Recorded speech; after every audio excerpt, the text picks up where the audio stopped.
Hello, my name's Larry Chapman. I've spent more than 40 years working on well-being issues for employees and more than 50 years as a practicing Christian.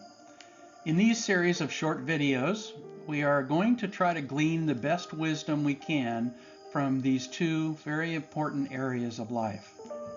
Therefore, I want to welcome you to this Insight series on well-being from a Christian perspective. We are going to start with the concept of worldview.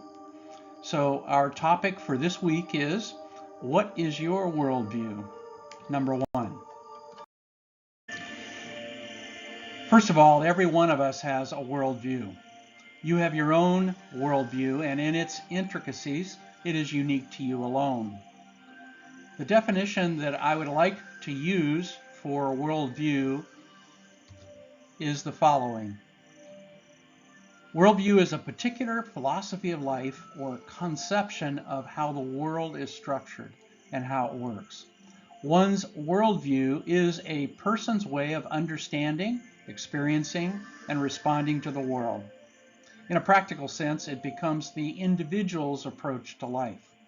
A worldview is the fundamental cognitive orientation of an individual or society, encompassing the whole of the individual's or society's knowledge, culture, and points of view.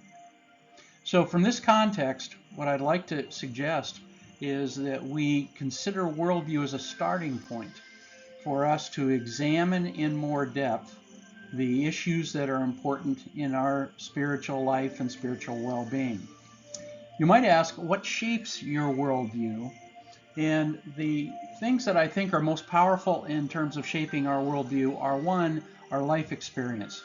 So as we go through life, we live life, there are years of life that we do live, we in fact encounter various kinds of things. Some of those come from our family of origin, where we are taught and learn various values and perceptions about how life works.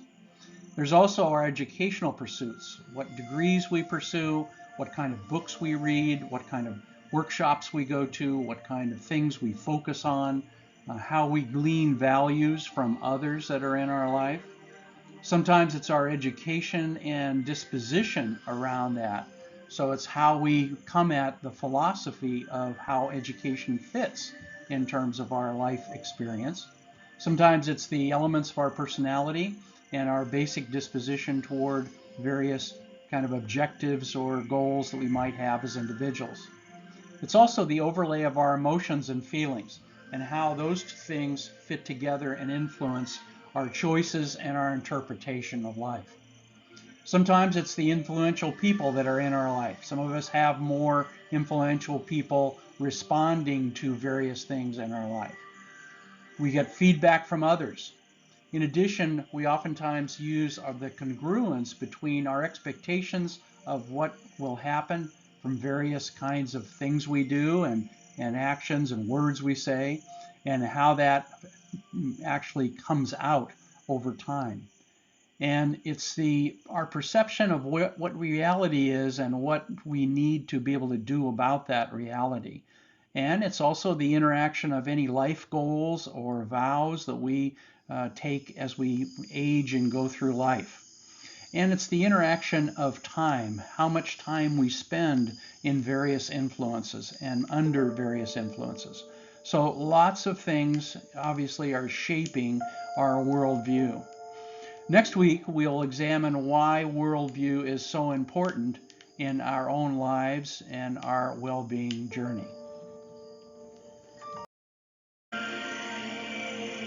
For more insights on worldview, use these terms in your browser. Worldview, and by the way, I would not just stop at the first couple items that come up, but actually look at the items that are below them in the search string. Weltanschauung, which is a German word which really embraces and translates into the concept of worldview. Cognitive philosophy, which is a more modern term that really relates to this whole view of the world. And I'd like to end with a quote for this area, and it reads as follows. Each of us carries with us a worldview, a set of assumptions about how the world works.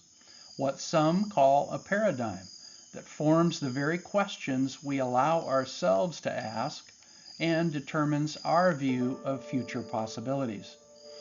That comes from Francis Moore Lapp, a philosopher, and it highlights our purpose for this series, which is our desire for you is that you would live well, live wise, and live long.